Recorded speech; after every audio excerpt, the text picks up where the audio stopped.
So you got yourself a 2003 to 2006 Mitsubishi Outlander, and suddenly the 12 volt port for powering electronics and such isn't giving you any power. Not to worry. It's pretty simple. You need to get yourself down to the cigarette port, or the 12 volt port, whatever you want to call it, if you really want to do some testing with a multimeter.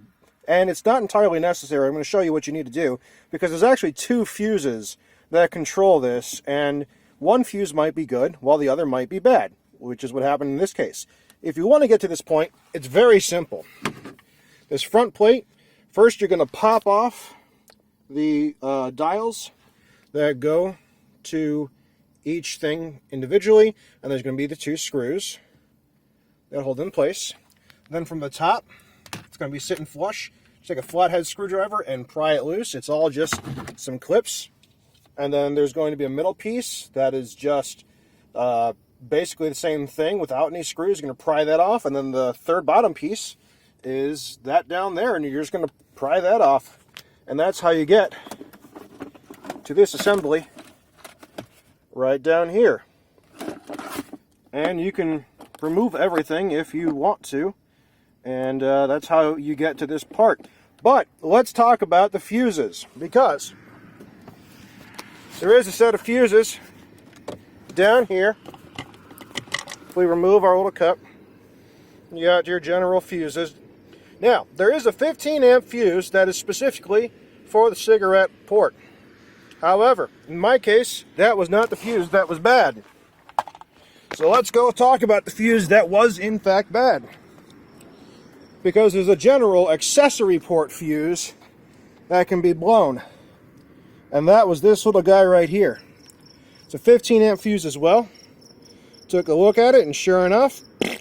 Now the reason this happened to me is because the 12 volt circular socket was coming loose. And the reality is, this retaining clip that holds it, and I'll actually take it off for you. So this retaining clip comes off like such, and then all your parts are just kind of falling apart. And the reality is, this can be twisted off over time when you put things in and out into the circular socket here. If they accidentally twist it, you can accidentally twist the entire assembly on the inside, and that can remove the ring. And when that happens, you can accidentally create a short that will blow the fuse. So that's why it sometimes happens. And luckily, you don't usually need to replace this. You just need to replace the fuse, but this is why it happens. Now, a fun little tidbit that took me about 20 minutes of fiditling with to get this right. Note the position of this nut, how it's screwed on, because it is definitely one way. If you try to put it on upside down, the threads will not catch on the screw portion of this housing, and you'll probably frustrate yourself. But this is how the assembly looks, and we're just going to reattach our one lead, and then we can try out some electronics. Alright, we got something plugged in, and as we can see now, we definitely have power. Now, to make sure you don't accidentally twist this thing out again, you'll notice it's got this big protrusion right here, and it sits in between a clip on the top and bottom, and that's what's going to keep this housing from rotating, so hopefully you won't have the issue again.